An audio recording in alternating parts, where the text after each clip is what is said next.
Hundreds of trees in Belchertown have been marked as dead and hazardous and need to be removed. And so the town is looking at more than $1 million to remove the trees, but that's a cost they simply can't afford. Western Mass News reporter Alyssa McCann getting answers today about what has happened.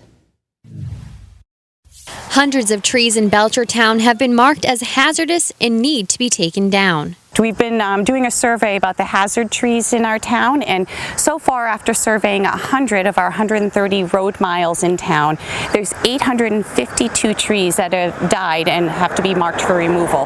Belchertown's Conservation Administrator Erica Cross tells Western Mass News they have 30 more miles to survey, so more trees could be deemed hazardous.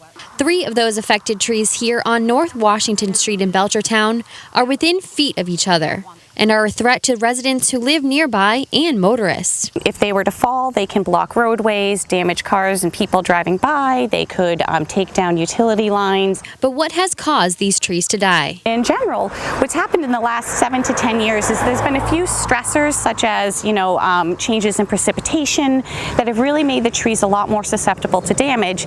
Rising groundwater due to excess rain over the years is one problem. Another is pests such as emerald ash borer and gypsy moths. It may look like these dead trees are on private property, but they're actually 10 to 15 feet from the street, which makes them public property. That's why Belchertown is trying to get rid of these trees to create less of a problem for the town and also the homeowners. But the cost of removing the trees could top $1 million.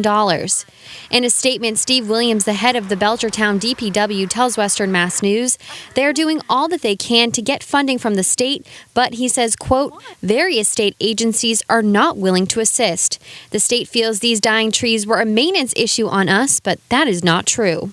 The timing of the removal will depend on money, and if Belchertown is unable to receive outside support, the issue is theirs. This is a bill that the town will have to foot, and many other towns in Western Mass are going through the same thing.